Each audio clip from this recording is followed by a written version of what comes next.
We get up in the room and we're talking. I start opening up the morning lecture, and I hear, "You f***ing hypocrite."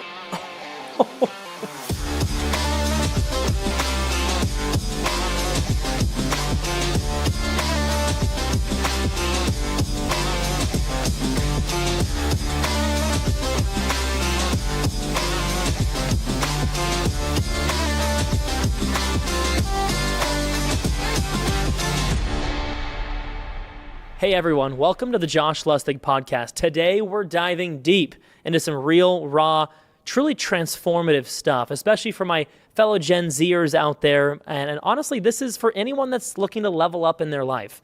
On this show, we're all about bringing in experts who've been through the fire. They've learned the hard way, and they've come out the other side with wisdom worth sharing. And today's guest is exactly that. Joining me is Dan Tocchini, a guy who's lived a life you just really can't even make up. From dealing drugs early on and navigating a super chaotic past to becoming a leadership coach who's been married over 50 years, raised a family through some wild storms, and Dan's story is packed with endless lessons. In this episode, we're tackling some big questions. Why do we sabotage ourselves? How do we stop lying to ourselves, or honestly even realize that we're doing it in the first place? And what does it really take to build a life of meaning?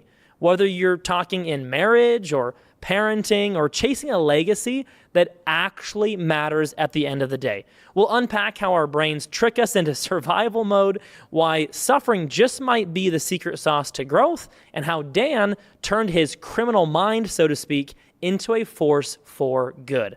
Plus, stick around for some real talk about faith, family, and what it looks like to go all in on a purpose bigger than yourself. This one's actually super personal for me. I even get called out a little bit by Dan, and I'm still honestly chewing on it and figuring out what to do with that information. So grab a coffee, settle in, and let's get right into it with Dan Tocchini. I have a few questions for you today, Sure. Kind of on behalf of my generation, Gen Z. I'm at the oldest end of the spectrum. What we're looking to do on this podcast is bring experts in like yourself and really dive into some questions that I think we all have in my generation, Sure. As well as just, good life skills in general for anybody. But I watched one of your videos the other day, and you said something effective. We all are criminals in our own way, that we break our own word or we sabotage ourselves in different ways, it holds ourselves back. Maybe just explain that. Why do we do that? Yeah. What do we do about it if we identify that we're doing this? How do we stop doing it? Well, yeah, my assertion is we're all criminal. It's just some of us are more arrestable than others. And and so the way to think about that is, look, you know better than anybody where you break your word with yourself, with others, where you do things you wouldn't want done to you, to other people, either behind their back or even right in front of them. And to know what those things are is the beginning of transformation. You got to start with where you're at. So far too often when I work with a team or in my own life, I can own this. I mean, what I'm sharing is something I myself discovered about the way I live. And, how often are you the hero in your story? I remember accounting for breakdowns as a young man, and my dad would say to me, you're always the hero in your story, and I thought, well, that's a good point, Pop. He goes, what if you weren't? And my grandfather used to say, Junior, your strengths are for other people to talk about, your faults are for you to talk about. And so, wow. Yeah, and that really helped me. So I started to get in touch with the many lies I told myself. At a young age, I got, my mother was a schizophrenic, and so my household was pretty scattered. Chaotic. It came on when I was about 12 after she had my youngest brother. Oh, man. And I became the go-between. But, there were a lot of lies. We live in a lot of lies. We tell ourselves lies. We have to. Biologically, we have to. Because your brain's taking in, and you'll learn this about me, I'm a neuroscience freak, and I'm always reading and listening to videos around neuroscientific, studies and behavioral studies and clinical studies that open up how the brain works. And your brain takes in about anywhere from 3 to 4 million bits of information every minute. 3 to 4 million bits of information. It's taking it in. It's recording it. Wow. Now, no wonder most people feel anxiety. Yeah, no, exactly. And you can only calculate or process up to about anywhere from 60 to 125 kilobytes K. Okay. So you have a very less than a percent or two at max your ability to process the information coming in. To actually process the information that's coming in. So your brain has to delete, distort, and generalize the information to create a worldview. And it's very good at it. You think about it, it's pretty remarkable. It takes that little sliver of information about the data that's going on and creates a worldview that's accurate enough for you to navigate the world and stay alive. Wow. So that's pretty remarkable. But you're lying to yourself biologically right out of the box. So, okay, I'm fascinated. So what are some of the lies then? Okay, we're all telling ourselves some lies, maybe not on purpose, it's subconscious, I'm sure, most of it. But maybe what are some of the most common ones that you've seen, some of these leaders that you work with, or maybe even some people in my generation that you see kind of coming out? Well, there are obviously the grand lies, but let's just talk about the more subtle ones that we tend to get tangled up in. So my wife is... My boss is. My son is, daughter is. And whatever follows is an evaluation, assessment, an assumption about who somebody is and what they're about. That's why when somebody comes in and they're not behaving, you think they're behaving oddly or they're not themselves, what you're saying is they're not lining up with what you've decided about them. And now you want to understand what's wrong with them. Got it. That makes perfect sense. So those are what you tell something about somebody else or about our own self. Yeah. And I'm big on the language patterns as well, and I think we have that in common. Where it's be very careful what you tell yourself. Be very careful if I say, anything that comes after I am is going to become true in your life. Made up. It's just made up, right? I mean, I is really if you think about it, when I'm most effective, I'm not even aware of me. I'm aware of you. You're a sales guy, right? So when you're selling, I don't know about you, but when I'm really on my game, I'm not even aware of me. I'm connected to the whoever I'm working with in a way that I'm looking for what's wanted and needed to bring forth what they're committed to, whatever that is, if I'm serving in any way. And I disappear. I've invented. So, and then think about it.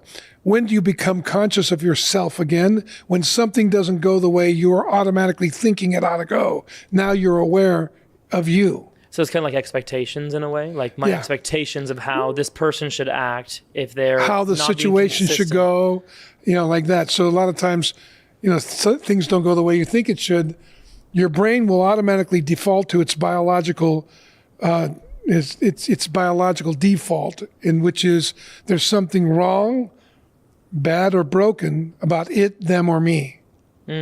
The minute I hear that, I know I'm retreating into survival. So I'm gonna the neocortex is going to shut down, and the amygdala is going to take over, and I'm going to react in a way that historically has preserved me, and that may or may not be appropriate for the situation. It may even exacerbate the situation so that I can be right about this. My body can be right about predicting things. Got it. So think about, are you married? Yes, married for 8 years now. We have 4 little kids. Okay, there you go. 8 years? Yeah. So you got married young. Yeah, I got married when we were 19. That's awesome. Yeah. Well, I met my wife when I was 19 and she was 16, and we've been together 50 years. No way. Congratulations. Yeah. There's not a lot of people in today's society that can say 50 years of marriage. And been up and down, and we both say, wow, how did we get here? Because we shouldn't have made it past the first 10. So I think everyone that's married that's listening could resonate with those types of moments. I have a whole bunch of questions on that, but so just as an example in marriage, you make something up about your wife, who she is, who she ought to be, who you want her to be, and and I'll just speak for myself. For a long time, I would throw a tantrum, get angry, do whatever I had to do without thinking about it. It wasn't like, oh, I'm now going to get her to be who I need her to be. Gotcha. But there's like a consistency that has to happen with who I believe my wife is and the actions that she's taking, because we have a need to feel right. And so let's say you say, oh, my wife always talks a certain way, in a certain tone. Even if she's not doing that, are you saying that we will come around and we will do actions to kind of force that to happen? Yes. That way it fits the mold that we made. That's right. That's what's criminal about That's this. Fast. Oh, and that's the criminal part. And then we'll say, if they're not the way we want them to be or think we need them to be who we are, we say there must be something wrong, bad, or broken with this relationship. God. And so we're more interested in who we tend to be, who we project people to be than we are in them. Yeah. And so what can somebody do about it? Like, okay, so we identify this, that I'm doing this with my wife, let's say. What's like a step or two that I could take today with my spouse or with my own self to like stop freaking doing that? Well, the model that we have, that I work with, starts with mastering yourself, which is an ongoing practice, right? Because I'm always evolving. I'm always, the way I react to things, et cetera. So becoming aware of what my reactions are and what they mean to me, and then testing the meaning against what's really going on out there, right? Like, I'll give you an example. My wife, the first 10 years of my relationship with my wife was horrible. I was, we were dated for 5 years, got married, and then we were married for 5 years. And I was a womanizer in the early years of my relationship with her. Yeah. And at one point, I had a faith experience. And there's this scripture that says, if you want to have fellowship with God or one another, walk in the light, like come in the open. So I was like, oh, wow, that means I had to talk to her about who I've been up until now, because I am not who she thinks I am. Hold on right there. So at that moment, what's going through your head? Because that's not a very easy decision. The person she thinks you are and the person you've been up until that point are not congruent. Yeah. How do you go, if you're open to sharing? Oh, absolutely. How do you get through thoughts like that? Because that's a big decision. There's more than a thought. It's a reality. Like, a couple of things are going on. One, she didn't know me. So does she love me, or does she love the projection of me? She used to sit and talk to me, and she'd look into my eyes and she'd say, "You seem so lonely, Dan. Are you lonely, or what's wrong? You just seem disconnected." And I was, because I knew what I was up to. She didn't. Yeah. And I was worried that if she knew what I was up to, she would never want to be with me, because it was the opposite of what we'd vowed to be together. Yeah. And I was living a double life. Up internally over that. Yeah, I was dealing drugs, and I was, I had womanize. I would, when I say womanize, over a 9-year period, I had a fling every year with I just go out and do some dalliance and come back. And I wanted to tell her about it. I didn't understand why I did it, but it wasn't until I until I confessed it, and we started to work into it, and I risked losing her.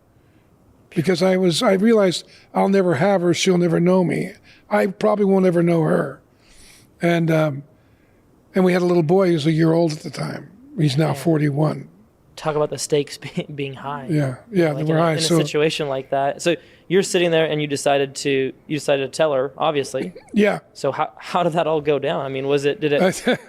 Well, it took about 4 years to recover. But, I figure, I journal, so I always look back at my journals. Well, I mean, my wife's a pretty courageous character. If you ever meet her, she might be somebody you want to have on the call. I would love. She's the head of coaching for our department. She trained all of our partners in our methodology, but she's quite a courageous and creative and inventive woman, just to say the least. You say you guys have been through some things. I mean, gosh, that's why I'm asking you. I'm going to ask you for some marriage tips here, because You've obviously done things that you found out the hard way what not to do. You also have found out through that what to do. I was talking to a 20-year-old friend of mine, also very close, but I won't disclose the name, but person in my life, and they just got engaged. They just asked their girlfriend to marry them, and they're 20 years old, and they're asking me, like, Josh, what's a marriage tip? You've been through some things. You've been in marriage. You have 4 kids. Like, it's like, what would you tell that 20-year-old? I would tell them what Mike Tyson said. Everybody has a plan till you get punched in the mouth. Yeah. Right? And you have a plan at 20 years old. You think you're going to take over the world. And you know what? Might be a great plan. Might even be workable. But you'll find out who you are and whether that plan's going to work through you when you get punched in the mouth. When that plan hits reality, you're going to get shot. You're going to get jabbed, hooked, crossed, but you're going to get hit. And that's going to that'll start to determine the character of your vision, and who you'll become starts at that moment. And I remember thinking, my father said to me, if you don't tell her, because I would go to him for counsel, and he said, it's up to you, Dan, but don't kid yourself. You won't ever know her, and eventually, when you need each other, you won't be prepared for what's coming your way, because you won't have the foundation where you can just be yourself. Yeah. And you forget who you're supposed to be when a trauma comes upon you. Then you become who you are in the moment. You become who you've trained yourself to be. So if I train myself to indulge in these lies, I'm going to show up very disappointed, angry, resentful, because she's exposing what I'm ashamed of. Yeah. And so the flip side of shame is contempt. So I'll be contemptuous when she pushes on what I've judged myself for. Yeah. But if I've come to terms with what I've judged myself for, if I've hugged the cactus, as we say in the Catholic Church when I was a kid, I think it was... Hug the cactus. Hug the cactus. Explain that.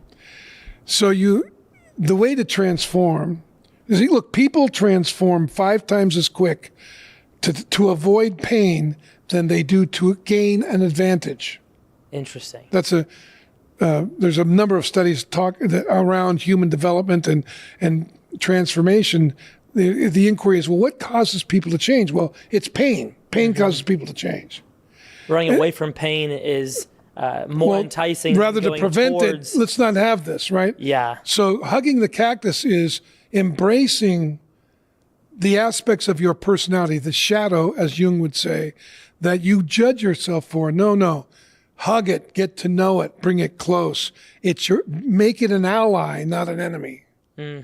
That's what integrates. That's what brings gravitas and presence. And when you see somebody online who's powerful, like Patrick Bet-David or Russell Brand or Jordan Peterson, these are guys who have looked into the abyss, and they're hugging the cactus. They're willing to face the most difficult aspects of their personality.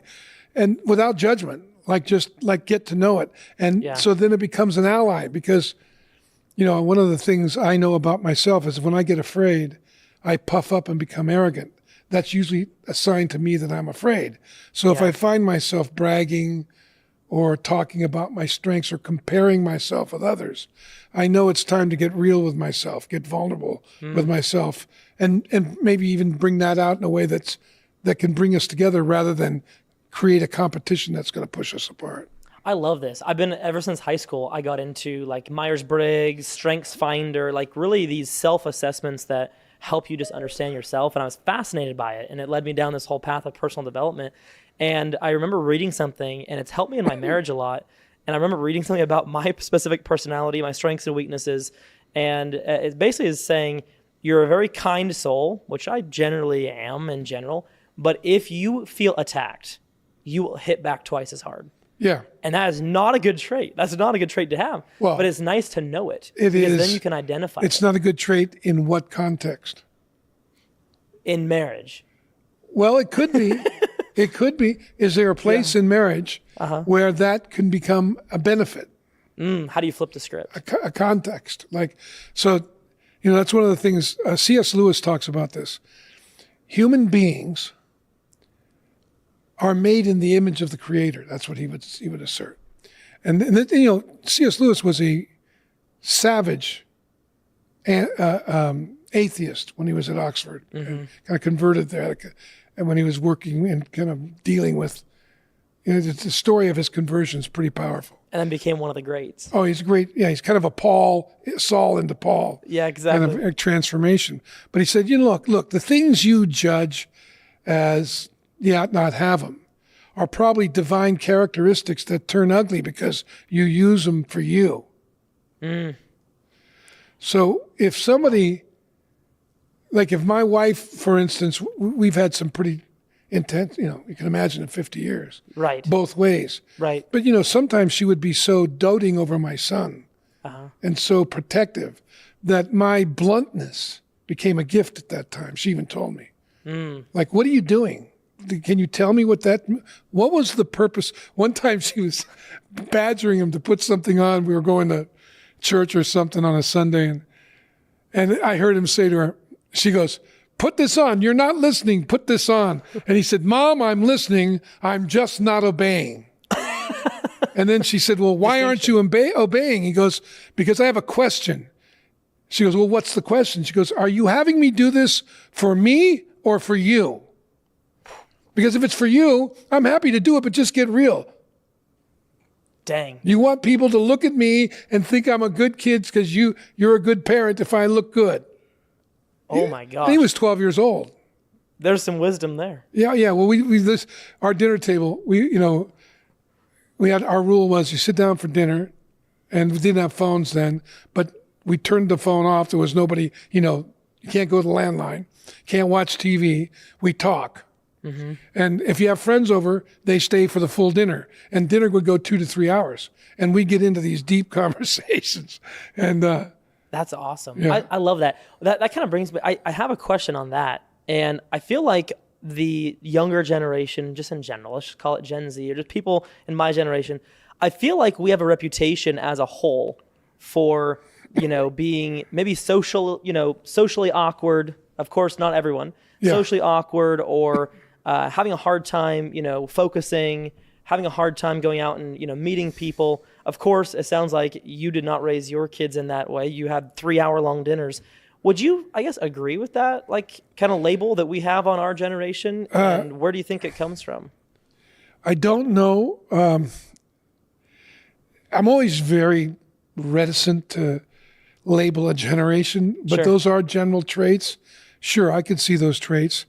But I think your generation, and more my experience is more neurotic, in the sense that they have a high level of anxiety, and I don't blame them. What do you think causes that? Well, I think that the generations before them have been full of shit in many ways, particularly the boomers, my generation. We were the peace, love, let's and then we're the biggest warmongers that ever hit the earth. And we lie, cheat, and steal like nobody's business. Look at the governments around the world that my generation runs. Look at Canada, China. Yeah. Look at. I mean, I can go on.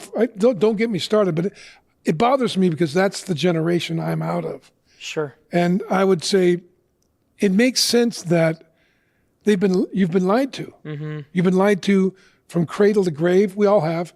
And now you're finding out, because of the internet, all things are being shouted from the rooftops, and people can now begin to make educated choices about who they're committed to becoming and where their alliances are going to be and what they really care for, where they stand. And so I think I have great hope for your generation. I think your generation could very powerfully become a generation of heroes. Just like you're a young man, you've done very well for yourself, and you're using your resources, because you've made good money and you've made a mark in the world, and you're using that to make a difference and to help inform and invite and converse with your own generation. To me, that's vision. And so I think there's a lot of that in your generation. Well, I love that perspective, and thank you for the kind words. I'm also seeing that. I'm seeing that, there is a lot of information now that is coming out. I think it's largely to do with traditional media not having the same amount of clout as it used to. Right on. Because there's independent thinkers nowadays, like yourself, that can get on a podcast, that can get on a YouTube channel, that can go travel the country and actually talk to real people about real things, and it's not being, it can't be censored in the same way that it was prior. Do you agree with that? Like, are you seeing that same shift, and where do you kind of see that taking our country in the next 3, 4, 5 years? It is, I do see the shift. There's no doubt. I mean, just if it wasn't for social media, citizen reporters, etc., we wouldn't know, Snowden, you just go down the line. We would have no idea about just how much was going on behind the scenes. Never mind the man behind the curtain. Yeah. That kind of thing. We're seeing that. And I think that's going to take us into, look, transformation happens because it means new. It's not more, better, or different of something. It's something new. So let me just, if I can I tell you? Yes. I'd love to hear a story. So think about it. It's not change. It is a form of change, but I'm going to differentiate the type of change transformation is, which from, let's just say, traditional psychological growth or personal development. So, which I'm not making one better than the other. I just want to illuminate, because I think they're both necessary, but I want to illuminate the differences and the power of the differences. So let's just put it in a metaphor first. Transformation is, I'll get to the metaphor, is always about the future, right? So it's about what's new. It's about what's never been but could be. It's unprecedented, right? Personal growth, personal development's about more, better, and different. Now, how do you know if something's more, better, or different? I don't know. Well, what do you think your brain does to determine if I say, well, that's better. That You have to have a baseline, something to and compare. So where something does to compare against. What time does it look into in order to create the notion of more, better, or different? What time period? Future, present, or past? Better would be from the past. From the past. More would be from the present. Different. No, more would be from the past. Yeah, more than the past. Better than the past. Yeah, I see where you're Different going. than the past. Different than the past. So when I do that, and that's natural, your brain naturally looks to the past to determine if you're going to make it another day. That's your body, my body. I had to come to terms with this. I used to condemn myself because oftentimes I'd be so self-protected that I felt like I was just a selfish, narcissistic freak. And there's no doubt there was a level of narcissism and selfishness in there, but that's fueled by the fact that your body is programmed to keep you alive.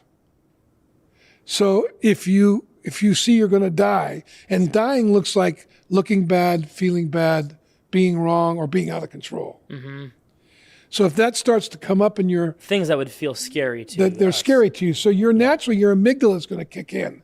And your body already has pre-programmed reactions based on past experiences for you to react in a way to protect yourself.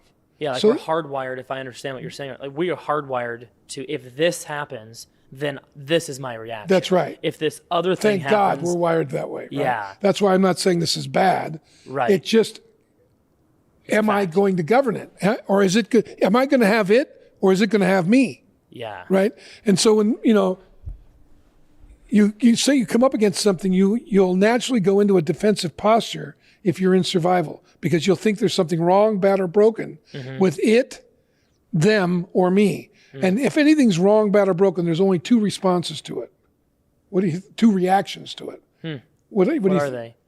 Well, it's either you're going to go fix it. Fight or flight. Yep. Fight, flight, follow, fool, or freeze. Right. Those are the strategies that our brain goes to work on. And some version of those combinations are how I'm going to react when I go into reaction. So the idea is transformation. So when I want to do more, better, or different, I progress down this path. And I look back and I say, wow, I'm better than I was, but I'm still headed towards what I was headed towards then. I don't have something new. I just have another version of what I already had. Yeah, we're just building incrementally on what we already have. That's right. And then transformation, what you're saying is transformation. It's a leap. It's a, yeah. It's a leap It's into not a new building future. incrementally. It's a complete. And both are, you got to have both. But the bottom line is, when you want to make the leap, how do you make the leap? Well, that comes from, instead of looking to the past, transformation evaluates the moment from the future. It doesn't mean you don't have, you look at the past for your lessons, but you ask yourself, how can those lessons I've learned from the past, how can everything I have here, what does my future say is needed now? How can I stand now as if this future was already happening? And then I can take into account what I might have learned from the past. But there are certain prejudices from the past I also may reject and go, no, I'm going to risk that here. So kind of on the same lines, when you're setting goals, because I know a lot of people you know, that'll watch this, or I'm big into setting goals. I think that is a very important part of getting ahead in life, especially for young people that are maybe doing this for the first time. How do you know if you're progressing unless you have a mark you're aiming at? Yeah, so when you're doing that, do you agree with the notion that properly setting a goal, and like, let's say you're going to write your goal down, saying it in like the present tense? Have you heard of that before? Like, instead of saying I will make, $200,000 next year, saying it is December 31st, 2026, and I currently make $200,000 a year. Like, kind of bringing that. That's something I learned from Brian Tracy. Would you agree with that type of? Well, sure. These are tactical. And sure, you want to have those kind of tactics, but understand that the human being you are is still there. And even though you say that, you're going to find out when you get punched in the mouth. Where in other words, default to. That's right. So the idea here is that so I've created a training environment where people can, like, you think about it. If you're going to do jujitsu or you're going to box, you want to get in and spar. Yeah. Right? My kid just started jujitsu, so I went the other day for the first time. That's exactly, I want my grandkids to do jujitsu, Brazilian jujitsu, just because I'm an MMA freak. I watch the MMA way more than I watch the NFL or any sports, because to me it's very interesting. It's a very powerful paradigm of life, because we're wrestling with powers, and we're wrestling with circumstance, and we're wrestling with history, our own history. And the ability to do that and get back up is a big deal. So transformation. So think about it like a garden, right? If I have a garden and you look at it and it's a Japanese tea garden, it's beautiful. We have a good time. We enjoy it. And then and I say, well, I'm going to make a change. I'm going to transform it, and I make it into an English garden. Well, that's not transformation. Just building on what is already there. It's still serving the same purpose. Yeah. But if I take the same materials and I build a soccer pitch, now it's serving a different pitch, a different purpose. That's a transformation. Totally got that. That metaphor makes a lot of sense. So where are maybe some spots like in your life that can you identify some spots where like, hey, this was not just like a little small change. Like, this was a freaking transformation in my life. So I was like I said, I was criminal. I am criminal. I have a criminal mind. And, I was lying to my wife, and I was cheating, and I was dealing drugs with her brother, and I was laundering the money through cash flow businesses movie theaters I would start that didn't make money, and then I would cash flow them through them, and I could pay taxes. And we're talking about the mafia movies right before we came on this. Yeah. I'm fascinated, by the way, so I won't linger on that too much. But I have a whole bunch of questions. I didn't kill people, but that's good. But I, certainly cheated. Sure, did things like that, and I'm very good at reading people. Like, to be able to do that kind of thing. You have to con people. You have to get their confidence, and then you pull the rug on them. Yeah. Right. So, not that I was proud of that in any way. No. In fact, I spent a lot. Like an AA program. Sure. I went to make amends to all the people that I hurt and cheated. Good for you, brother. But the thing is, the gift that I have can be used in a leadership setting. It's pretty hard to bullshit me for too long, and I don't have a problem speaking right to it, and I don't have a problem hearing it from you.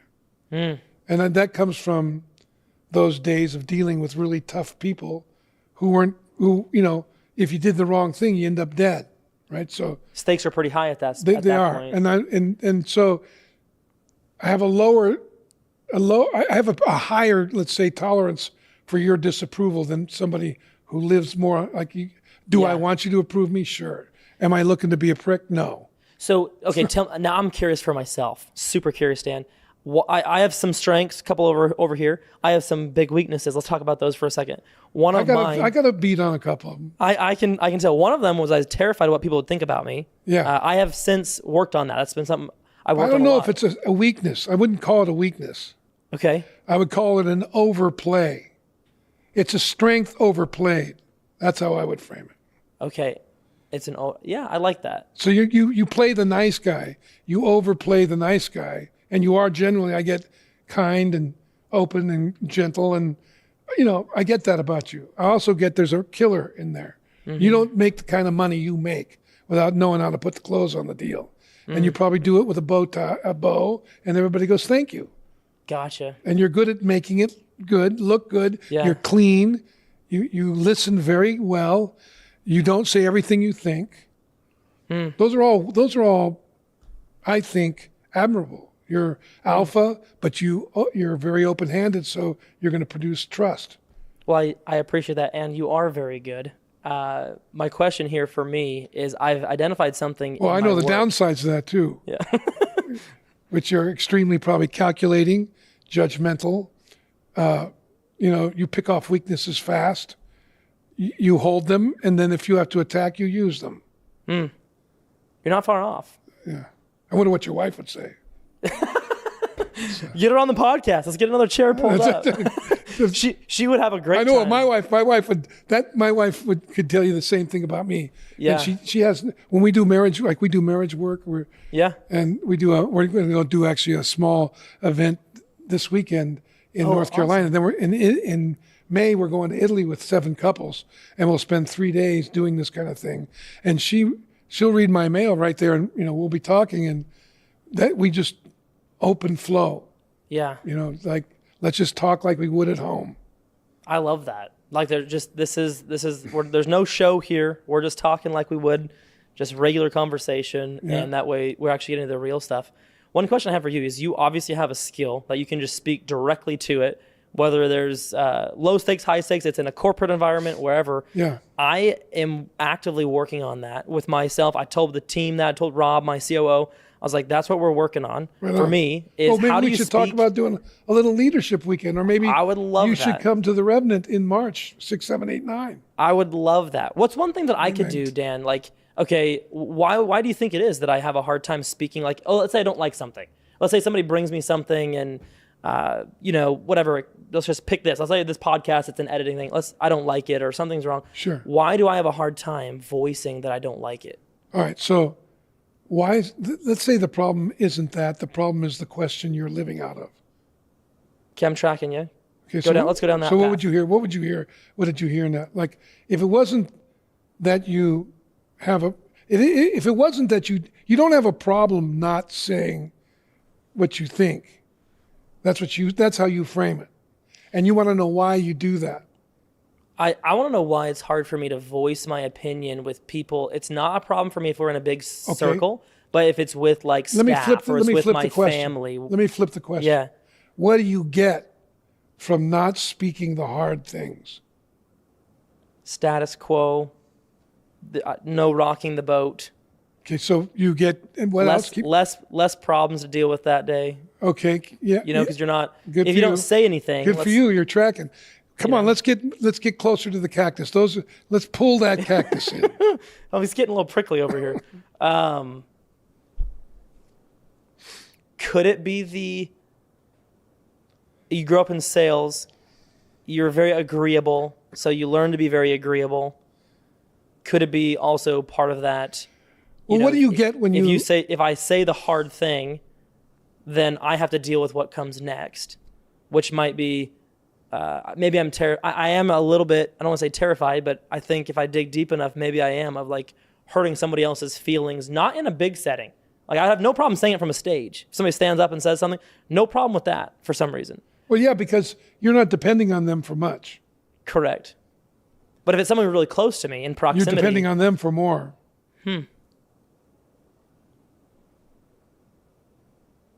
Cosa está pensando? What are you thinking? I'm just curious where, I think that's where it lies, is maybe I don't, maybe I feel like there'd be some relationship damage done if I say something they don't want to hear. What do you mean relationship damage? Their view of me? Yeah, Potential. so how could their view of you be damaging? I'm not tracking on that. Well, you see, you're talking in nominalizations. Like they're almost like cultural memes. And you frame it as if it's for them. But it's actually for you. So if it was for you, you don't say the difficult things to them. Let's just take the frame that let's say it was for you, not for them. But you see, you started out being the hero, you're doing it for them. Remember that conversation? Yeah. But So- really what's going on is, And there, by the way, I'm not saying that's not true. I'm not saying there's not an element of that in there. So Yeah. please don't hear that. But just for the sake of the inquiry, let's blow that up. Let's not have any thought about that. And let's just say, how is it purely for you, just for the sake of the inquiry? no, and I think you're probably right. It's something that I'm trying to protect myself from. What is it? What would you want to protect yourself from in a situation where somebody is doing something you don't like and you think it's not good for you, them, or the business, and you don't want to say anything about it because you're afraid of what might happen to you? What is it that might happen to you if you did that? Right? This is where the work comes in, right? Yeah. Because we're not used to framing the inquiry into a situation about where we're at, our contribution to the situation. In fact, we like to externalize and just say, well, I wonder why it's hard for me to do that. I think, Dan, if I'm being honest with myself, I think it's saving me from feeling uncomfortable. About what? A potential conflict. What would be the Because conflict? I'm a peacekeeper. I grew up that way. And that's the story you tell yourself. That's, you see, because that keeps you from getting... Well, you got to give me the answer then. No, 'Cause I'm I don't curious. know what it is. I have some ideas what it might be just from my experience, but how can I speak for you? I can't. I don't know what it is exactly for you. I do know it is a common human pattern. It's in my body as well. Spot it, you got it, kind of thing. Sure. I know what it means for me, but I don't know what it means for you.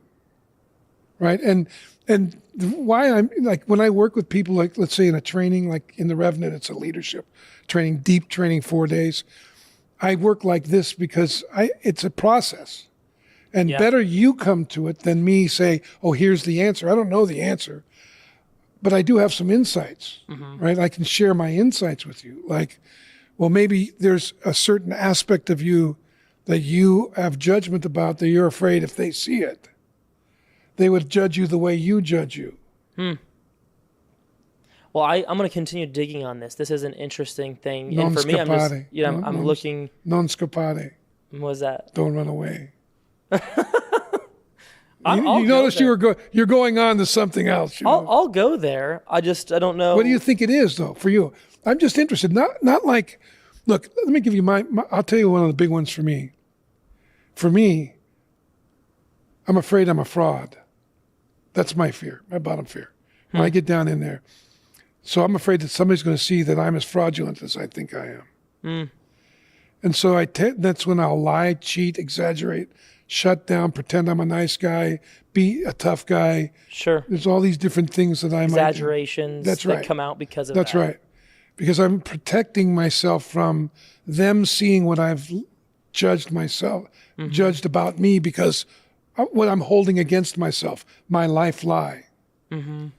Right? And usually people that are very successful, I've found have a bit of that going on, because they get that a lot of their successes has to do with the fact that they walked into great circumstances, but they were prepared. Like, there's like, how much of this is what I've done and how much of it is just is really the blessing of God. Right. And there's an element of, I think what you're saying is the imposter syndrome. There's an element Right. of that All that that goes runs on. through a lot. And to get that's what the value. So So if when I say get punched in the face, if I have a pretty good sense of myself and somebody punches me there, I can receive it. Yeah.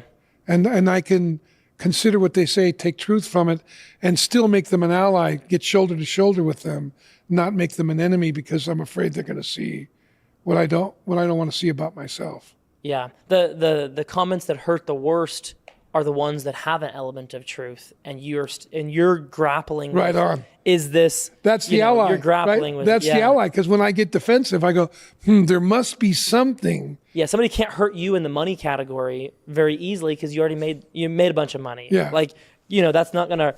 Okay, a comment that maybe you used to. You're not comparing yourself. Oh yeah, my grandfather said to me one time, "You're probably going to have to lose everything 3 times before you learn to keep it."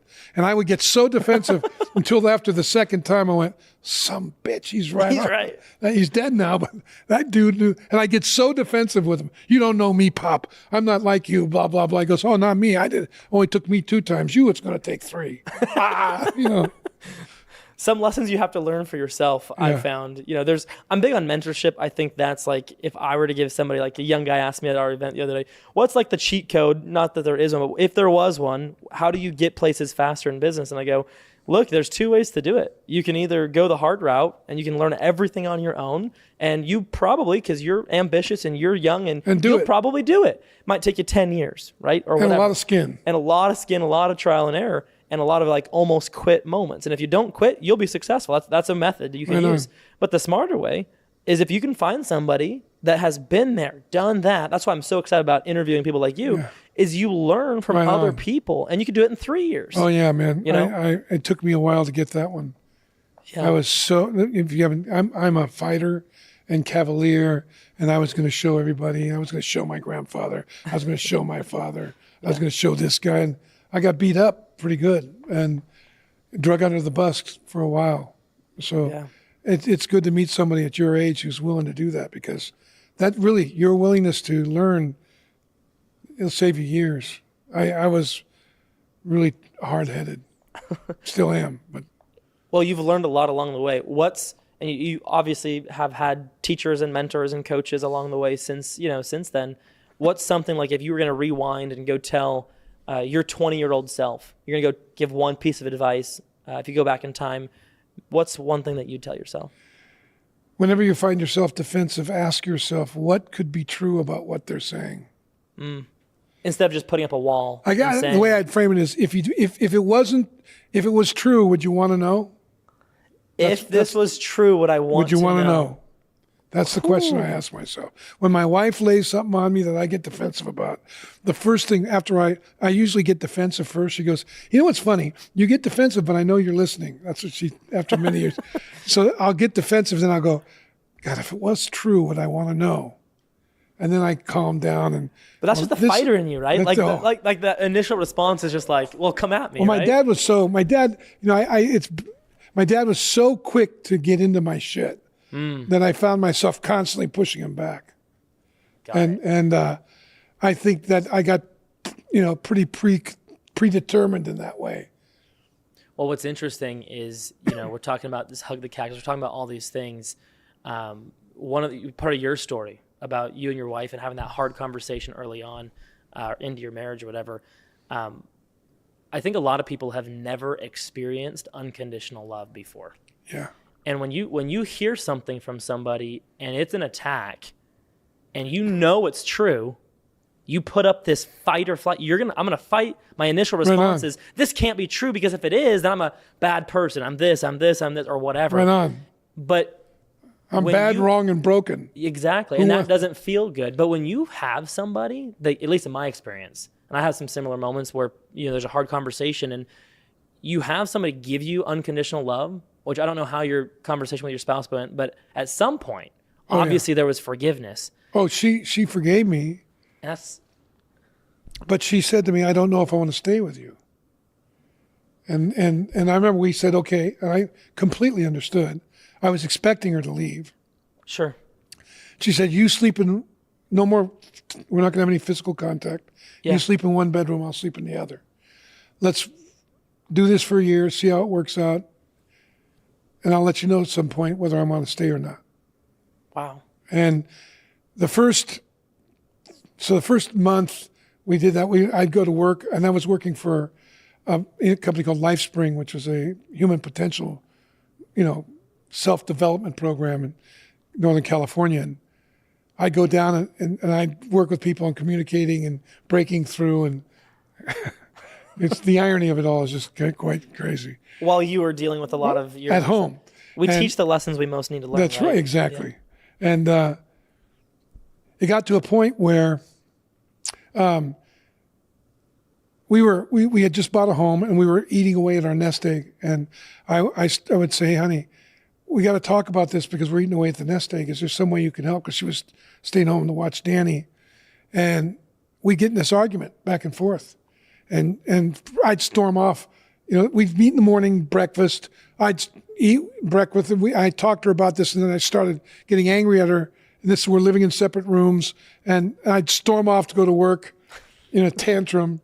But, I'd say, well, you don't want to help. She goes, I didn't say I didn't want to help. You're not listening. Yes, I did. I heard you. You don't want to. It came out of your mouth. I heard you don't want to help. You just want me to pull the wagon. Blah, blah, blah, blah. Right? That story that you're telling, that underlying story. And so I'd storm out, get in my car, drive down, and be with people about how to listen. And then, and talk and communicate. And then I'd come home that night and we'd play with Danny. And so we went on to talk about it because we want to play with Danny. Didn't want to get. Sure. So put Dan to bed. Next morning, do the same thing. Second morning, I storm out even faster, throw a tantrum even quicker, slam the door, go to work, come home that night, play with Danny. Next morning, I get up. There's a tape recorder on the table. So I go, what's that for? And she goes, well, we're missing each other. Why don't we just turn the tape recorder on and hear what's going on? I said, okay. She goes, are you up to it, Mr. Trainer? Now she knows, oh, okay. That's a button. That's a button, right? Like, because you're going to challenge me? All right, let's do it. So she turns it on. We start talking. We forget it's on. Sooner or later, I'm in the argument with her, and I'm saying, you're so full of shit. I told her, Eileen, you say one thing, but then you don't mean it. You didn't say, you don't want to assist me. That's all. You don't want to contribute. You want me to pull this wagon. I didn't say that. You're not listening. Yes, you did. So I get up. I'm getting ready to blow out, and she goes, stop, Dan. Let's see what the tape recorder said. And I said, okay, here we go. So she runs the tape recorder back, and here's what it said. Look, Eileen, this is really difficult. We can only last about 10 or 9 or 10 months, and then we're going to be down to nothing. And what are we going to do? We just bought this house and furnished it and blah, blah, blah. And she said, Dan, I'm committed to helping. I'm just not willing to leave Danny at a babysitter's. Oh, so you don't want to help, right? So there it is. I hit the tape recorder and I go, all right, you didn't say you didn't want to help, but you meant it. And she started to cry. And then I'm thinking, oh, this bitch, she's trying to manipulate me. That's what I said in my head. Oh, man. She's manipulating me. She's trying to work me over emotionally because my street stuff comes up. I'm in complete survival. So she's crying and I go, so streetwise, okay. So if you were going to help, what would you do? She reaches over with tears in her eyes, pulls out out of her purse, a 2-page business plan for a daycare at our house. Wow. Called Happy Landing Daycare. Wow. I'm stunned. I'm stunned. Checkmate. Yeah, exactly. Drop the mic, stunned. So I ask her to forgive me. I'm, at this point, extremely humbled. I go to work. I'm all day long. I have a good day at work. Really quiet-minded. I get home. Danny's up. We play with him. We start to talk over the next couple of weeks. We have some of the best conversations I've ever had because I realize she's not who I think she is. There's somebody over there I don't know. I only knew, what I started realizing is I only knew of her what she did for me. I didn't know her. We're talking 10 years in the relationship, 11 years, 12 years in the 12 years in the relationship, maybe 13. And you realize you didn't actually know her. I didn't know her. I knew what she did for me, and that was good. I didn't even bother to find out what was important to her the way I could have. I knew some things, but I just was completely out of touch. And we started talking, and then she started asking me questions about my dalliances. And she's like, with who, of course you want to know all that, but she wanted, we started realizing they happened every year. They happened every year for those 9 years in September. And she said, and we were talking and I, in my journal, I noticed that too. I said, well, I wonder what happened in September. And I started thinking, and one night I woke up and I realized September, when I was 12 years old, it was in September, my mother was first hospitalized for her schizophrenia. Wow. And I remember thinking, and she was so hard to predict, women can't be trusted. That was the program running in your brain. Yeah, it just was like, wow. And I realized, you know what? And I was doing this so that I could see that I still had some marketability. Yeah. All this started coming up in hindsight as I did the inventory.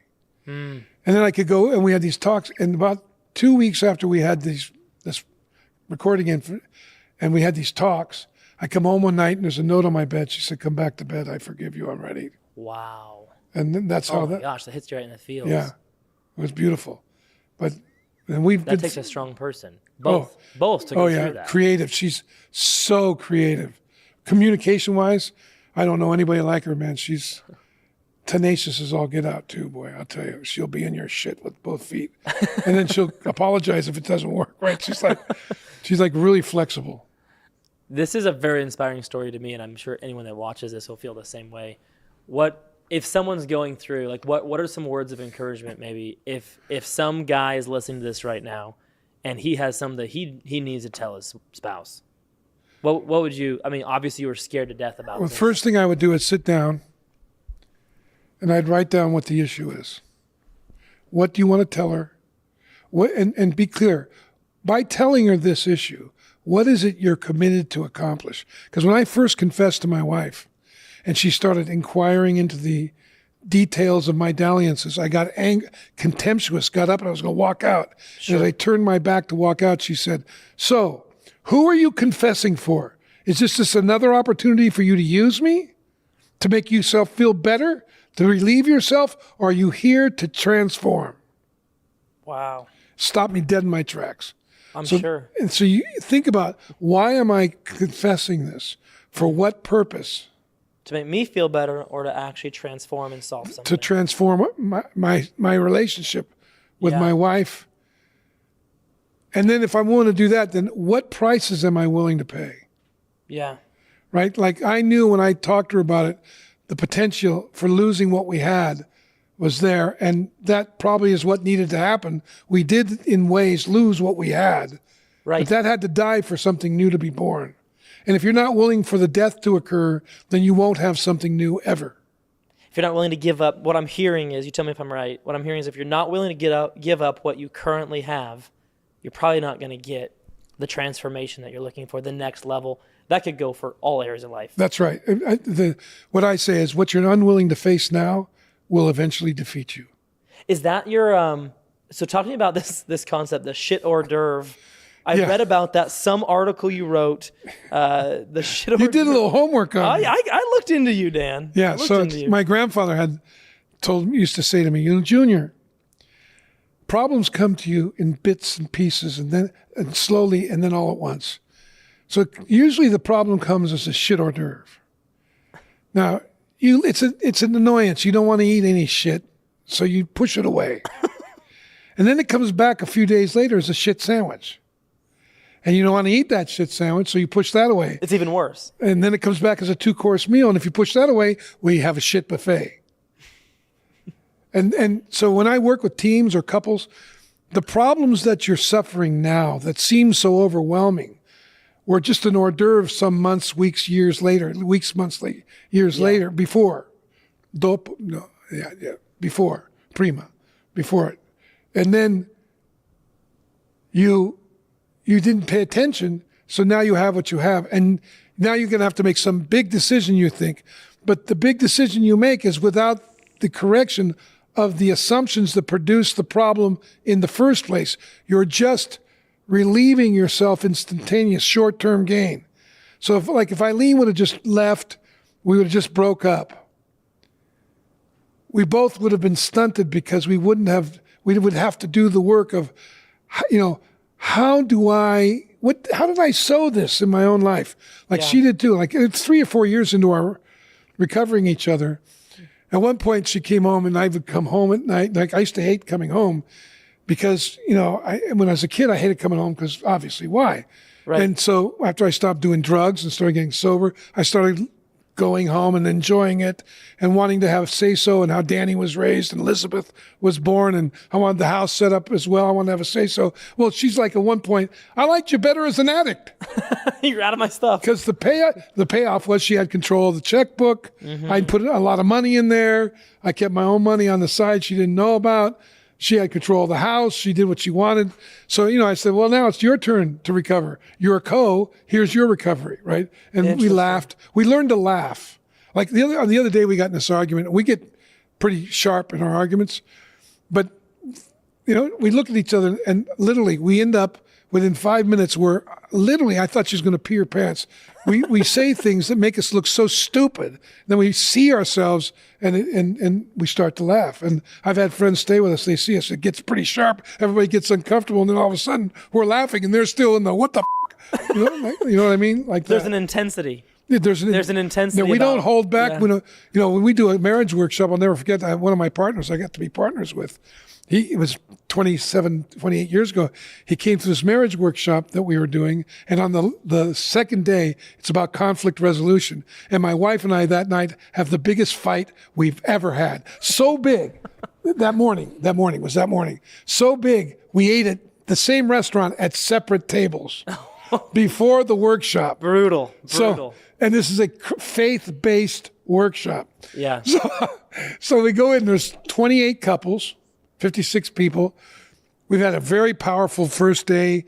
This is a day, so the first day is all about getting grounded, appreciating each other, creating a foundation to go into the second day to deal with the things that separate you, because that's where you develop romance. It's when you allow the relationship to risk and be separated, break rapport, that you come back together and there's a newness in the relationship. So that morning we had to fight, and I'm walking back to the place and she's following behind me. We ate at separate tables. We get up in the room and we're talking. I start opening up the morning lecture and I hear, you fucking hypocrite. I'm like. In front of everybody. In front of the whole room.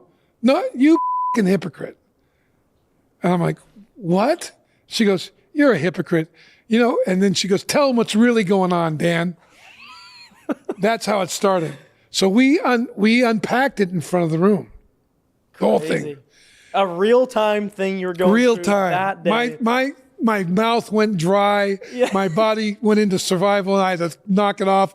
I'm like, oh my God, this is a career changer. If I blow this here, I'm going to scatter this whole room. Never has the stakes been higher in my book immediately. So, I just listened to it, worked it through, and we worked it through beautifully. And afterwards, the guy who's now my partner, one of my partners, comes up to me and goes, Dan, was that staged? I go, was that an act? Yeah, he thought it was an act. I go, are you kidding me? I look at my armpits. Yeah. He goes, wow, I want to meet you. I want to meet with you. So we met. He flew out that week, right? So we were in Hawaii. We flew home. He flew home to visit me. He's in Southern California. Flew up, sat down, met my team, talked to Eileen and I, and then invested a large sum of money in our consulting firm and donated a large sum of money to our nonprofit. And we've been partners for 26 years since. That's an incredible story. And it's like, first of all, you can't control. That's one thing I've learned with kids and with a spouse. If you're somebody that's used to being able to kind of get your way because you understand how to use words, you understand how to talk and communicate, you cannot control your kids. In fact, they know when you're doing it. Yeah, and it makes you uncomfortable. Yeah, my kids would go, don't train me, Dad. Yeah. Don't you do it.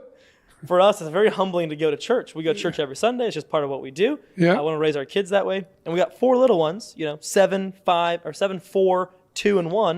And that's a very busy, thing. So when you're at church, that has been very hard for me as somebody that wants to kind of naturally control things. It's like, you might have a kid say, God knows what, in the middle of, a silence. Believe me. It just is what it is. Oh, I know. What I liked about that story is taking yourself less serious. We had we work with a lot of young people, and this is for everybody. But I just remember so much more when I was 20, 22, 24. Yeah. I'm only 28 now, but I've learned a few things. And I remember it's just so easy to get in your head. Oh, and man. be like take yourself so serious. Like Get locked everyone up. in the world is watching every move you make. Like Nobody really cares. Like you're that important. Exactly. Yeah. As if. I am that important to me. Right. But being able to just laugh it off in front of the room, that's pretty cool. Well, it took a while, but we got there. And it took, it was probably a half hour. But, I listened. I'll tell you what, my ears were listening. And I know how I get with her, Yeah. I'm belligerent. I can be belligerent. I can be hard-headed and not listen and try to, pigeonhole her into something. And I was doing that. Right. I want to make her pay. Fear. And you said you have 2 kids? I have 2 kids. 2 kids. So I have some kids. You have kids. I want your perspective on this. Recently, there's a lot of movement with Elon and Trump and Doge, and there's rumors about the Department of Education going away. It got me thinking. I wanted to ask you your perspective. What do you think that people in like schools right now, what do you think that they're not teaching that we should be? Like some subjects that should be taught in schools that are not being taught, and maybe like a couple subjects that we should remove. Hours? I got 5 hours, yeah. So let's start with personal responsibility. Let's start there. Or giving an account. Listening. Just start there. If I taught my children from the self-government, that's the first. I homeschooled my kids when they went to school till they were in about the 4th or 5th grade, and then we're homeschooling currently. And my daughter homeschools her daughters, and gotcha. My son, the same thing. So personal responsibility is the first thing. Personal responsibility, right? Like how, not blame, not shame. I teach the difference between responsibility and blame, shame, and credit. Like not everything is my fault. Like some people act like everything's your fault. No matter what happens in life, it's you. Yeah, no, everything is your responsibility. Nothing is your fault. Unpack that for me. Yeah. And I don't know, it's pretty exaggerated. Maybe there are some things that are your fault. I don't know. Sure, but as a basic premise. For a distinction. Yeah. But it's like this. Responsibility has to do with the future. Mm-hmm. Remember I was talking about transformation? And so what future am I committed to having? My job in life is to take responsibility for that future to happen. Yeah. So if you and I are in a conversation and you're doing something that jeopardizes that future, I'm called to say something about it, stand against it, speak into it, whatever, inquire, to connect with it in a way that I'm generating that future now. Blame, shame, and credit all have to do with the past. They all have to do with justifying the past, who I am or who I think I am, etc. So I take credit because I'm insecure with what I'm up to. I identify with what I do. I'm a tool in my own mind. Yeah. So now I want credit. Like basically what you're saying is don't form what you feel about yourself today and who you know you are. And what I have. Don't form that based on past actions. Yeah, or what you have in the past. Form that on what you're committed to becoming. Yeah. So I was a drug dealer, I knew I was good with people, and I had a vision, and I knew I could, because the guys who worked with me forever. Who you really are is a leader, and somebody that can transform the planet if you want to, but you'd had some actions that maybe I was selfish, and they were selfish, and I was appealing to their selfishness, and we had a thing, a Cosa Nostra. We had our thing. Yeah. It's like we're doing our thing. But our thing really wasn't good for us or our families.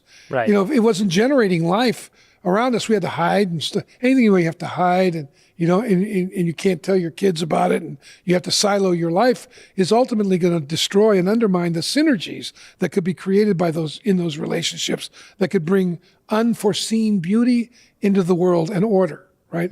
I see myself. My mission is to order chaos and release beauty in the world. I've been saying that for years. One of the things I talk about is keep kicking at the indifference until it bleeds life. And that's how I look at it in my life. When I get indifferent towards you, indifference is hatred. And you have to train yourself to become indifferent. And the world... Indifference is hatred. Yeah, that is hatred. That's what true hatred is. If I hate you with a venom, it's because I probably care about what you're up to, and it bothers me you're not doing it. It provokes something inside of me, therefore But if I'm indifferent to you and I look at you... And if you read Anna Arendt, she studied the the Nuremberg trials and the Nazis, and it's called the banality of evil. Banality meaning the normalness, the kind of, these guys were normal guys, but they could turn the Jews, Catholics, communists, whoever they chose to, into animals. They weren't real. They weren't people. And so they could be indifferent to them. So when they hurt them, there's no feeling for them. It's like you can do that with any, but you have to train yourself to do that. But the flip is love. Love, the opposite of love is indifference. So to love, you have to teach yourself to love, because the minute you start to love, you open yourself up for suffering. And if you don't see the benefit of suffering, then you can never know the depths of love that you were intended to know. That's good. There basically is no love. If suffering didn't exist, there's no love either.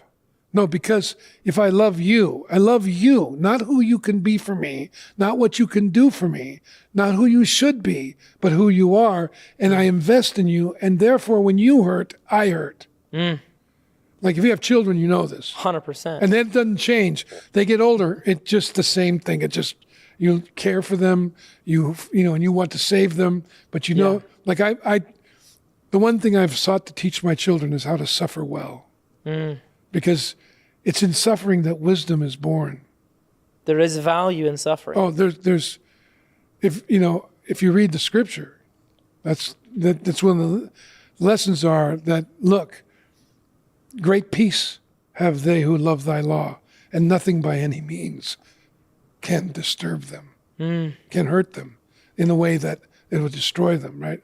So the peace comes from knowing that like who's with me is eternal, right? Like that's when I confessed to my wife, that's all I could do. I could only rely on God and to listen for what he was saying to me. Do you think God sometimes allows suffering to come into our life to give us a better perspective? Like sometimes it's the only way that I'm open to that idea or that concept? I have a little different view. God set us free. Part of freedom is evil. Right? If you set a creation free, then the choice to choose, if you can't choose evil, you're not free. Yeah. So in a free world, in the free universe, in the kingdom, evil, it presupposes that there's going to be evil. There are going to be entities who, human or not, who choose to rebel. They choose to do the work against life. Yeah. To bring death. Death doesn't exist without life. Right? Death is the opposite of life. Right? And indifference is the opposite of love. Indifference is dead. Samuel Clemens, Mark Twain said, men die at 27. We just bury them at 72. That hits hard. Yeah. It makes you question, what are we here to do? Well, the minute we start to play not to lose, we die. We start to die. I asked my grandfather how, he died at 84, but he's alive. He was ran his own, my dad's 91, runs his own business. Yeah. Right? And, there's no retirement for those who love what they do. Retirement, in my opinion, is a figment of our, it's just made up. It's a social construct. Wow, you said it.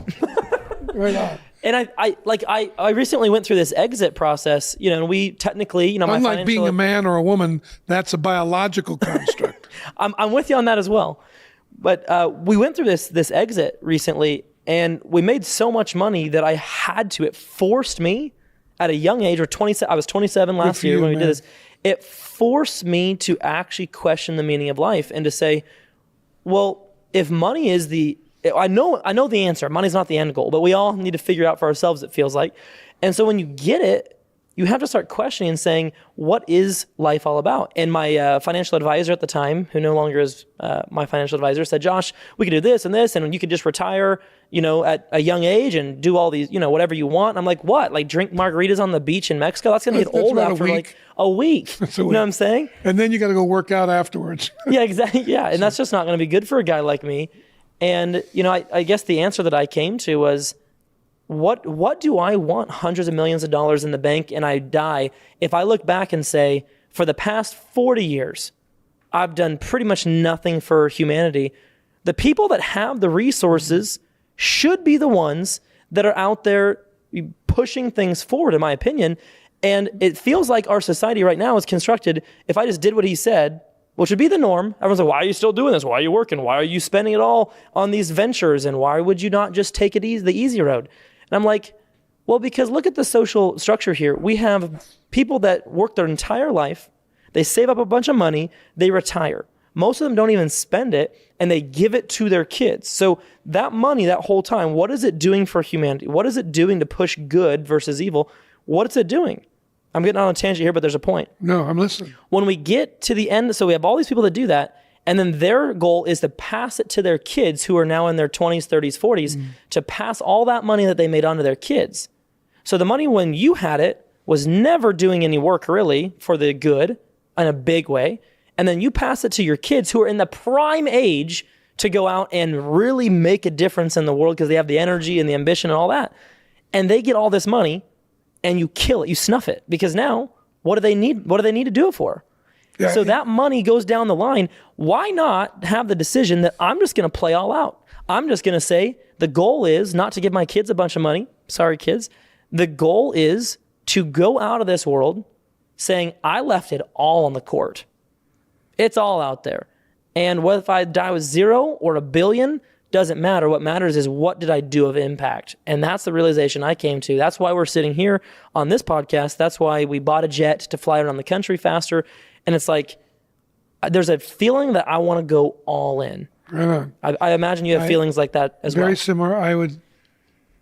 It occurs to me this way. Like I said, remember I talked earlier about people are 5 times more likely to do something to avoid pain than to gain something. And Patrick Bet-David's book illuminates this. Pick your enemies, choose your enemies wisely. Yeah. Right. So you find. I have it on the shelf. That's right. And so he's playing on the same principle. I have a theory, so it's just a theory. But in history, if you read how they would undermine a young emperor in Rome, is they would give the emperor everything they wanted from the time they were born, and before they were 19, they were dead. Right? Because you become a glutton, etc. And I think that principle is alive. You think about P. Diddy, you think about Jeffrey Epstein, you think about these elites that are filling themselves, the gluttons, I would say. Yeah. But it's all of us. We all have that in us. Because when I made a lot of money, I almost destroyed myself. When I was dealing drugs, I was making a ton of money. Sure. At a very young age. And I could have killed myself indulging. Yeah. And I think that's what happens is people think that they have this for them and they can't get enough of whatever they're doing. And then they got to go to the next level and the next level. And pretty soon they're doing, kinky things with kids and evil stuff. Yeah, absolutely. Unless they get turned outward and experience the joy, the true joy of giving and making a difference, right? And I don't mean that on the bumper sticker way. I mean, like, roll up your sleeves and make a difference with a group of people that you care about. Then, okay, that, like, to your point, there's meaning in all that you have at that point. And the meaning's big enough to contain all that you have. Otherwise, all that you have is good will destroy you in the long run. Can kill you from the inside out. I mean, money is just, I always say money is an amplification tool. Of what's there. Yeah, so if in your example, if you're making a ton of money and the person you were right before you made a ton of money was not the one you want to be, and there's all these you're going to be more of what you say you're going to be more. Because you can go there faster. You can buy more of that. You can do more of what you say you don't want. Exactly. Yeah. And that's why people always say, like, there's poor people that are very happy, and when they get money, they will be happier, I believe, because of the money, because they can do more of that. They have people to share it with. I mean, I've experienced that, done a lot of work in the third world, done a lot of work in prisons and so on. And when somebody's content with their lot, they tend to use what they have wisely. And so you give them more, they tend to be wiser stewards of that. And I think, there's a soccer player, I think he's from Africa. I guess he's worth millions and millions of dollars. he lives in Africa and he loves where he lives. He lives in his village and he takes care of the village as best he can. But he's, you don't see, he doesn't have a multi-million-dollar watch. Not that people shouldn't have those things. I'm not judging that, but the fact that he doesn't care about it says a lot about what's important to him. And, I kind of go along with that school of thought is my life is never going to change. You can give me $1 billion. It's going to be what I have. Yeah. Because I'm doing what I'm doing and I love what I'm doing. Just much like my dad. My dad's a multimillionaire. He goes to the office every day and he makes deals and he loves working with his team and, he goes home and I told him he go down there to sleep because I drive by, I can see his feet up on his desk. He's sleeping. And then, then he gets up, makes a deal. He's a funny guy. I have more fun with him. I would love to meet him. Yeah, we call him the Midas. Whatever he touches seems to turn to gold. Oh, that's a good thing. That's a good trait to have. Yeah. One last thing, and then I'll move on to another subject. But it seems to me like you're very much hitting on the principle of like serve. And every time in my life that I have been in it for me, and there's periods of time that have been like that where you slip into a pattern where it's like it's all about me. I'm the hero of my own story. I'm doing this for money. I'm doing this for whatever. That's actually been the slowest period of growth for me. And the times where I'm the inverse, and I'm like, this is not about me. I'm serving this. The reason I'm doing this I have no gain. I'm just going to talk to this person because I think it's for them. I'm going to try to. That's the fastest period of growth we've ever had. Right on. No, I know when I was first doing trainings, I never worried about. When I got in that room, that's all I did. And I did that for years, and it just opened the world for me. I didn't have to worry about what was coming next. It just opened a ton. Dan, a couple more questions. You obviously, from what I've done some research on you, you obviously have a very large network of people, connections, relationships. I'm on a warpath to help young people figure out how to develop real connections, not this gimmicky networking stuff that we always hear about where it's like pass out 5 million business cards in an evening. Maybe rewind and like, let's say go back to your 20 something years old, just pick a time period. What are 2 or 3 things that if you were starting out fresh and trying to build relationships, what are maybe the 2 or 3 concrete things that you would advise somebody to do to actually start building real relationships and grow their network? Understand who other people are and what they're up to, what they're aiming at. What are the people you're with? What do they care about? What do they want to have happen in their life? If you ask somebody, what do you stand for? They have a hard time with that. They don't think about it. But if you ask them, what's most important to you? And then I always like to find out, how's that most important to you? What tells you in your life that that's most important to you? Do your kids feel that way about you? I mean, you feel that way about your kids, and what do they feel about you? And obviously they love you, but what are the things they're afraid to tell you? What are the things, like get to know people, what they are first, what they're committed to, what they love, what inspires them, what stories ignite them, and what are the things they fear? What are the things that they are afraid might happen? What are they unwilling to look at that could be going on right now? Like get a picture of their whole life. Like ask them deep questions is what I'm picking up on. Like and learn to listen. Like to actually ask more questions, let them do more talking. I'm imagining this process you're saying, how do you get to know those people? Is you're asking a lot of pointed questions? Yeah, or just asking about them and then notice where they light up and then go that direction. Yeah. Find out why they light up about that. What lights them up about that? What are the things? So there's in communication I listen for pattern. There's a particular way when I want to go to work, like I was earlier with you. I'm listening for patterns. What are you emphasizing and what are you omitting over, if you will, the context of what we're talking about? Sure. So if we're talking about sales, I'm noticing what patterns you're bringing up about sales. I'm noticing what you're emphasizing about sales, and I'm noticing what you're omitting.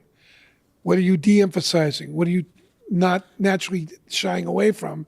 And then I might go, if I want to learn more about you, I'll start pressing into the things, first to get rapport with you about the things you're emphasizing, to understand why you're emphasizing them. A lot of it's listening to the tonality and the body language.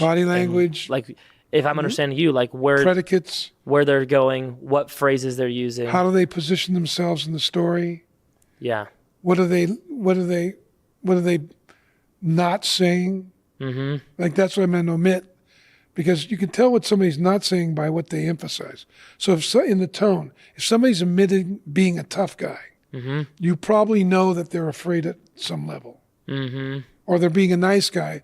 You know that they probably have some resentment, or they're, nitpicky at some level, Mm-hmm. right? That they're particular, but they're coming across like they're not. Like Mm-hmm. anything we do overly, we're covering up the opposite. Like we call it a racket. And they're good to have, Yeah. like to know when to play them. But do you have them, or do they have you, right? If they have you, that's where the imposter syndrome comes in. Got it. Right. Well, you seem like just an insanely curious individual. Yeah. Would you say that you are, like, in I a do. I stay conversation? up at night and think about conversations, and why did I say that? Did that person really mean that? And I reacted to that. Is that what they meant? How do I know? They might have meant this. They could have meant, I try to imagine, like, what are 3 things they could have meant that you didn't think about? Right? Like, like I do that kind of thing in my head. So it seems to me like, just like anything else, I'm kind of, you're answering this and I'm thinking, gosh, I never thought about it this way, but every person that I know that's a master networker, and I don't even like that term, but just master at relationships and having, Maven. Yeah. A maven. That's a good one. All of them are insanely curious about humans in general and specifically. Yeah. Like, you love psychology, it sounds like to me, like positive, like learning how the brain works, learning how people think, why do they do certain things, why do I do certain things. Why do I do certain things? So you're just naturally fascinated when you talk to somebody. Like, and why you learn did I about do them. that? Why did I say that? Why was I defensive? What? Not even why. What is it that I was defending? Mm-hmm. What is it that I was shutting down about? What is it that I went on the attack about? What is it I was afraid to talk about? What is that? How does it serve me to do, like, if I'm doing something, like, here's the thing. You ever do something, you go, I really got to change that. And you complain about it. I'm just blah, blah, blah. I wish I would not do that. I wish I could get rid of that. I wish I didn't do that with these people. Instead, ask, I wonder what I get from doing that. That's what I do. Like, I used to get really mad at my wife a lot. And rather than that, try to get away from not doing it, I wonder what I'm doing it for. What do I get? And I realized, well, I get mad at her so I can push her away because she's asking questions that are uncomfortable. She's constantly pulling these vulnerable aspects of me out on the table, and I don't want to talk about it. So what would happen if I just started acquiescing to some of these inquiries?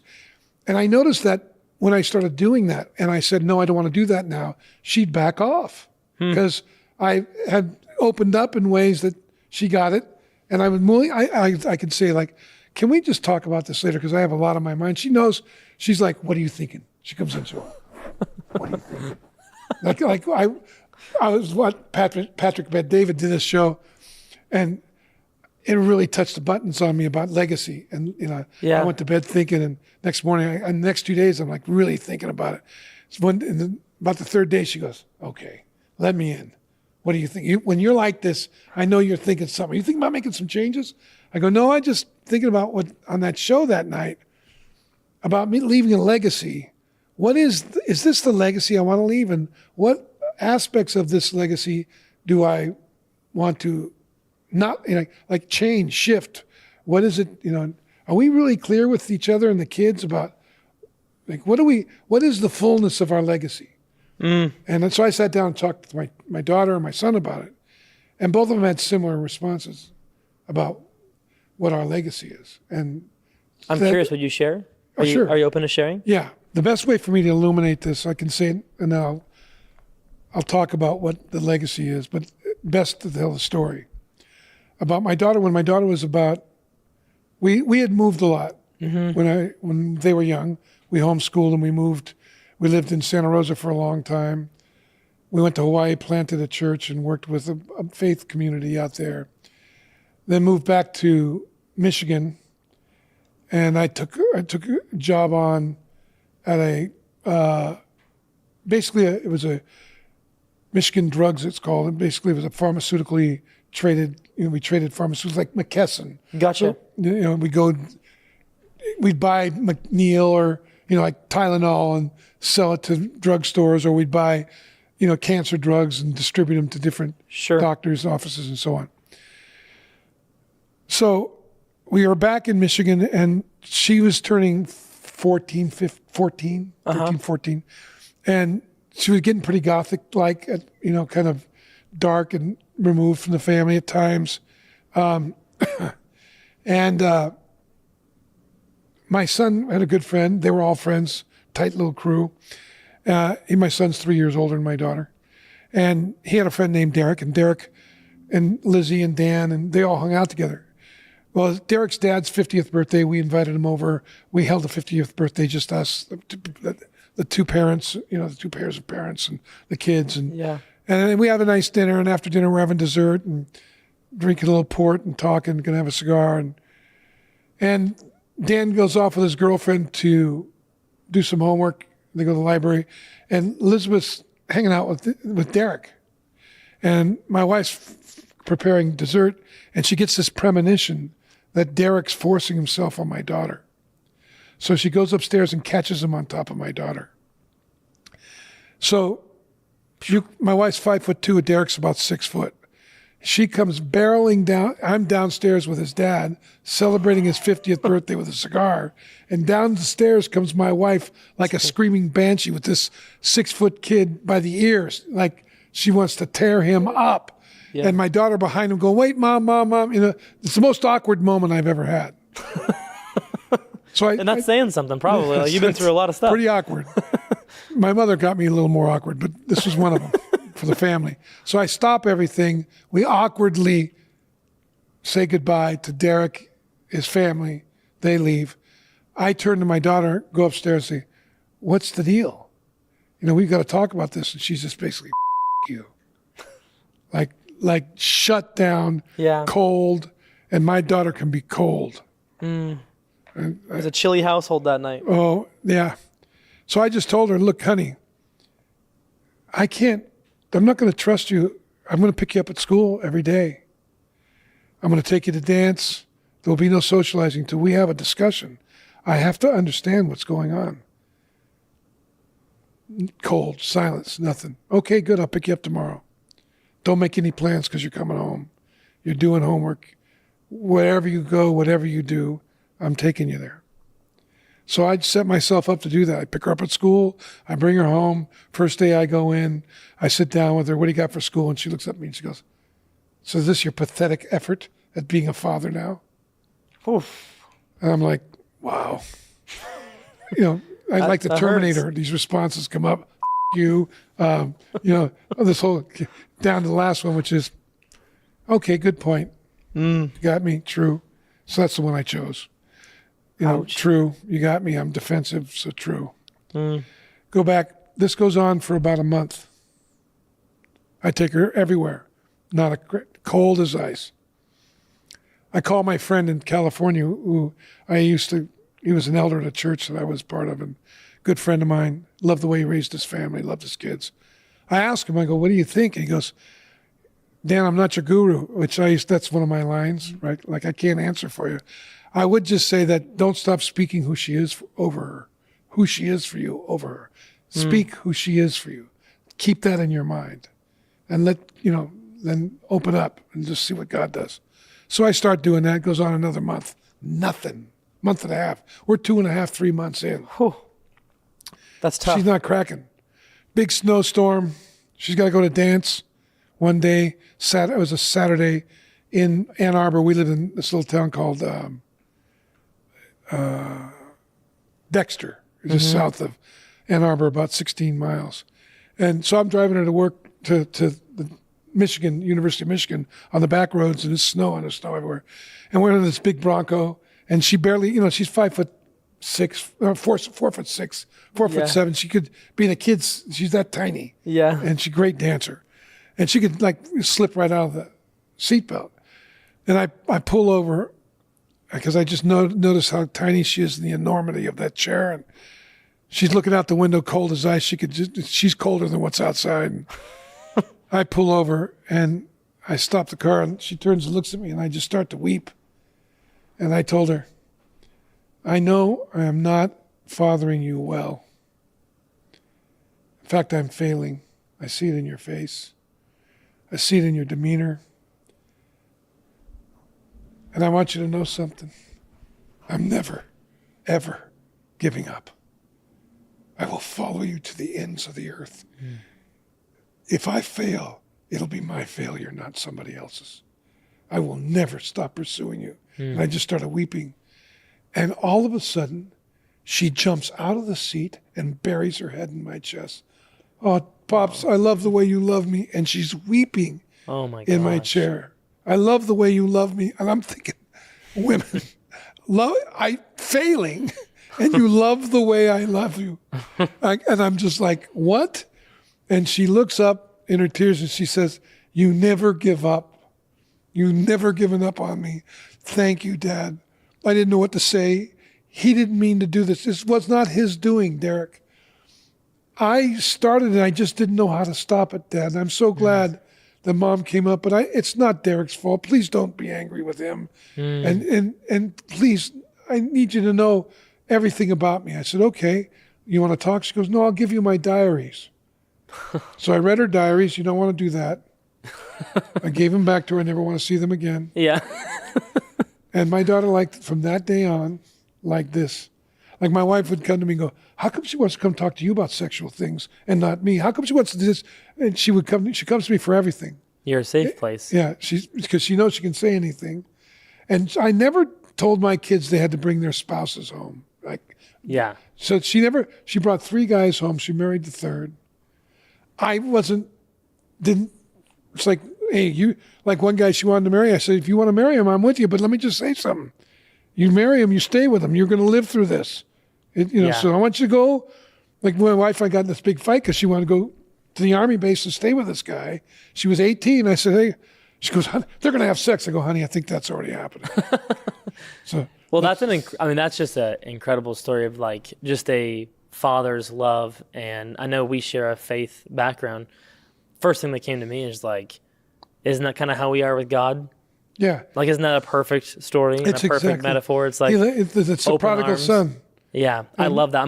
I haven't done this yet. I told my wife, I want that painting in my house. Yeah. Like that story is so beautiful. It's exactly the story that you just had. Oh yeah. And it's, and it happened both with my son and her in different ways. And, and the legacy is, I will never leave you. Never leave you. If I die, I'm still with you. What's with you is my presence. I care for you. My love is with you. That's a legacy worth having. That's it. That's and you know what's interesting is that's going to be passed down in your family line. That trait. Oh, they're like from that. There to their kids to their kids. My son lost his 2.5-year-old 2 years ago. He was killed. A tree fell in his house. Oh my gosh. And that's about the worst case scenario. And that's where we saw. He was my son. 1 more step, 2 more steps, he'd have been dead too. And so sorry for your family. Yeah, it was pretty intense. He was 2.5, beautiful little boy. His name was Eon, and he was just remarkable. My son has a evergreen on his on his X account where he basically has journaled the process and put photos and video of him. Pretty remarkable. But that's what I see. He's never left his son. He hasn't left his children.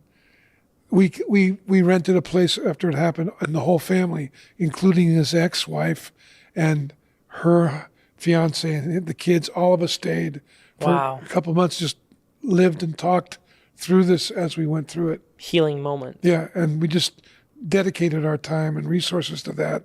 I suspended business, everything, and that got us back up on our feet. He's doing well. He's got 10 months later, he had a baby girl. Wow. Yeah, and sister. What a tragedy. I mean, people go through stuff like that, and you just have to wonder, and I'm curious your perspective on it. How do you get through a tragedy? Like, how do you... I don't think you ever get through it, but it enriches you if you can suffer. I mean, Eon I'm not afraid to talk about him. I like talking about him. Yeah. I like talking about, and we suffer if we'll be in a family event and something will come up and we'll just start weeping and we'll be together. And then the joy comes after that, right? Yeah. I have a 2.5-year-old, so a little boy. I know exactly. You know what it's like. Yeah. My son. I hope I don't have to know what that's like. The tree fell on him. My son couldn't get the tree off him, tried to truck everything. They had to go get a chainsaw, roll it off him, and my boy carried his boy to the paramedic. And his body was perfect, no blood, nothing. It just was crushed. And the paramedic took Ian and put him in the bed, tucked him in, and tucked him in, didn't put the sheet over him. My son sat with him all the way to the hospital. No father should have to go through that. Yeah. But well, my son, if you read his stuff on his ex, it's pretty moving. And you see the videos of Eon. It's a very, what's come out of it though is rich. Mm-hmm. Like we were dedicated that his life was meant for something bigger than what we know, and we're discovering it as we go along. If I don't know how people with no, I'm not saying like we need to determine what people believe, but I don't know how people that don't have a theory on what happens when you die, I don't know how you would reconcile tragedy like that without having some kind of a faith background or theory or something. Because people get, I think Jordan Peterson put it well. He said, as you grow older, you either become more supple and open, or you become hard and bitter. There's really not, there's one of by the life experience. Yeah, as you go along, because life is brutal. Yeah. There's a beauty to it, but it's brutal. And if you can't embrace the brutality, if you think it should be something other than it is, you're going to get pretty bitter because it is what it is. Yeah. And there's some crazy people out there. It is. And how do you make sense? How do you make sense of it without having something bigger than this world to live for? Yeah. You make sense out of it by what you aim at. Mm-hmm. And that's what I told my son when he was in the midst of despair is, what do you aim at now? Because what you aim at is what brings the meaning. See, what I aim at, my neurological system starts to create hierarchies of concern to have that happen. So, if I'm really aiming to you, that's why you can talk about servant leadership, but servant leadership is just a tool, right? It's what are you aiming at by serving? If you're serving because you want to be successful, that'll show up. If you're serving because you really care about making a difference, that'll show up. That's why you can take two people that can do the same thing and produce completely different results. There's a different energy and intention, and not to be wooey and use the word energy, but I do believe in that there is energy. I'm genuinely curious about you today, and you're genuinely curious about me. There's a different energy than if it was just some gimmick. Yeah, or if I was just coming to, run through an agenda. Yeah, and you can tell, and I can tell in my own life when I snap in and out of that. Yeah. When you're like, I'm here because of the person, and I just literally want to help, and I perceive this as no gain for me. Yeah. Those are the moments that actually make a difference in the world. It's like, and it's really a great question too. Like, am I asking what's the gain in it for me, or have I really stopped and wondered what I'm committed to cause? Like when I came here today, I was thinking, what do I want to have happen here with you? I didn't know which one of you were going to be working. We're going to talk. And what do I want to have happen? Like when I leave, what do I want them to experience after we've been together?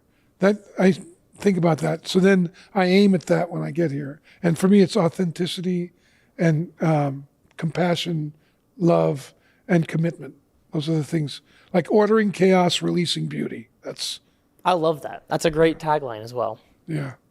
If someone's still watching this at this point, what I want you to realize is the legacy conversation, all this stuff that we're talking about, the tactics, the network, anything is like there is a big purpose for each of our lives. Absolutely. And it's by design. It's not some rando chance that I'm on this planet, that you're on this planet, that you're on this planet. And let's pursue it until we don't have a breath left in our body. If you're willing to die, you can pursue it. Amen. You're not getting out alive, so you might as well die 1,000 deaths while you're here. And each time you do, you'll get bigger and stronger. You know what? I'm with Nietzsche. Whatever doesn't kill you makes you stronger. Amen to that. Well, stay tuned for episode 2 coming at you about a lot of conspiracy theories, politics, all kinds of fun stuff. Right We'll talk on. about that next time. Look forward to it.